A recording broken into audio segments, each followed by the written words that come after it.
തിരുവനന്തപുരത്ത് നിന്ന് യാത്ര പുറപ്പെട്ട ഞാൻ ഇപ്പോൾ നിൽക്കുന്നത് തൃശ്ശൂരിലെ ഒരു ഗ്രാമത്തിലാണ്. ഒരു പ്രശസ്തനായ കലാകാരനെ തേടി ഇറങ്ങിയതാണ്. ഈ ഒരു ഗ്രാമത്തിന്റെ പേര് പോലെ രണ്ടക്ഷരങ്ങളേ ഉള്ളൂ. അതുകൊണ്ട് തന്നെ ഈ ഗ്രാമത്തിന്റെ പേരാൽ അറിയപ്പെടുന്ന വ്യക്തി തന്നെയാണ് അദ്ദേഹം. ആരെന്നല്ലേ?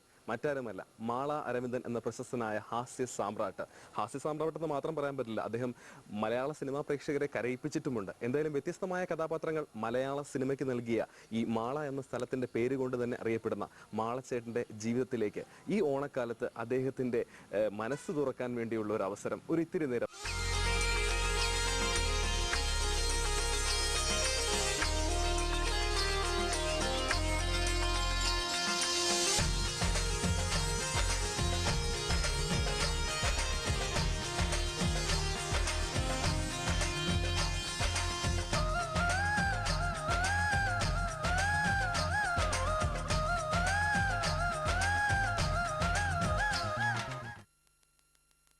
മാളച്ചേട്ടാ, എങ്ങനെയാണ് ഈ ഒരു മാള അരവിന്ദൻ എന്നുള്ള പേര് കിട്ടിയത്? മാളക്കാരുടെ പ്രിയങ്കരനായി മാറിയത് എങ്ങനെയാണ്? മാളക്കാരുടെ പ്രിയങ്കരനായി എന്ന് പറയുന്നത്, ഞാൻ മാള എന്ന രണ്ടക്ഷരത്താൽ അറിയപ്പെടുന്ന ഒരു നടനാണ്. ഭയങ്കര സൗഭാഗ്യമാണ് എൻ്റെ. ഒരു ദേശത്തിൻ്റെ നാമത്തിൽ ഇപ്പോൾ പ്രഗത്ഭനായ അത്ഭുത പ്രതിഭയായ നമ്മുടെ ജഗതിക്ക് 3 അക്ഷരമുണ്ട്. അപ്പോൾ ചോദിക്കും, എനിക്ക് 3 അക്ഷരത്തിന് കുറവുണ്ടെന്ന് ചോദിക്കും. കുറവുണ്ട്.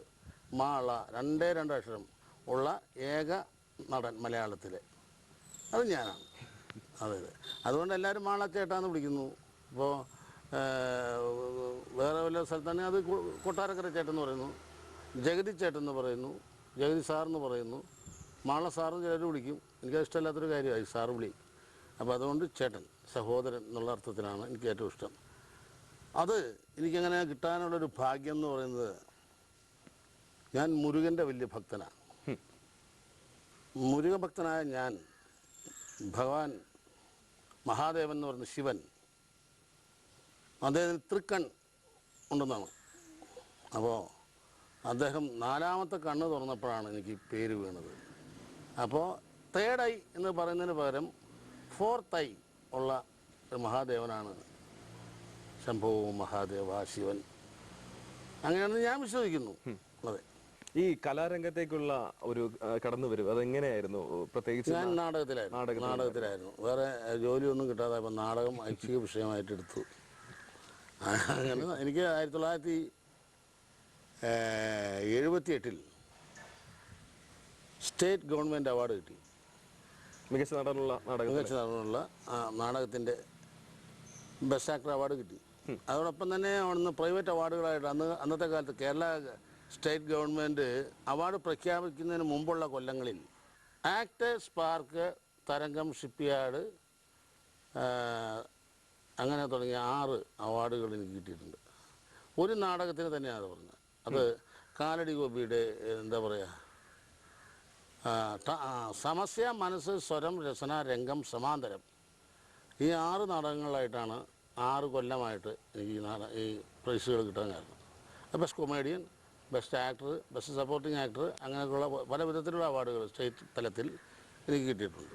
അതെ, അങ്ങനെയാണ്. അപ്പോൾ ഇതൊന്നും പറയില്ല കേട്ടോ, സത്യമായിട്ടുമില്ല. അയ്യേ, മാളച്ചേട്ടന്റെ ചിരി എന്ന് പറഞ്ഞാൽ സിനിമാ പ്രേക്ഷകർക്ക് ഏറ്റവും കൂടുതൽ ഇഷ്ടമുള്ള ഒന്നാണ്. എന്താണ് ഈ ചിരിക്ക് പിന്നിൽ രഹസ്യം? ചിരിക്ക് പിന്നിൽ രഹസ്യമൊന്നുമില്ല, അതൊരു പരസ്യമാണ്. അതങ്ങനെ ഒരു പരസ്യം ആയതുകൊണ്ടാണല്ലോ, വന്നതുകൊണ്ടാണല്ലോ എനിക്കിങ്ങനെ അഭിനയിക്കാനുള്ള സന്ദർഭം കിട്ടിയത്. അതൊരു ആക്ടിങ്ങിൻ്റെ ഒരു വെർഷനായിട്ട് ഓരോരുത്തരും ചെയ്യുന്നില്ല. ഇപ്പോൾ ഇന്ദ്രൻസ് വേറൊരു സ്റ്റൈലുള്ള ചിരി, കലാഭമണി വേറൊരു സ്റ്റൈലിലുള്ള ചിരി, അങ്ങനെ പലരും പല ടൈപ്പിലുള്ള ചിരികൾ കൊണ്ടുവന്നിട്ട് അങ്ങനെ ഇതാണ്. എന്നാൽ ഒറിജിനൽ അല്ല അവരുടേത്, ആക്ടിങ് ആണത്. ആക്ടിങ്ങിൻ്റെ ഒരു വെർഷൻ മാത്രമാണ് ചിരി എന്ന് പറയുന്നത്.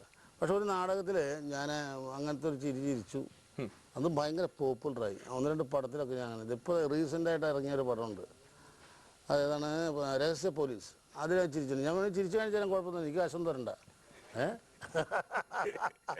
ഈ ചിരി തന്നെയാണ്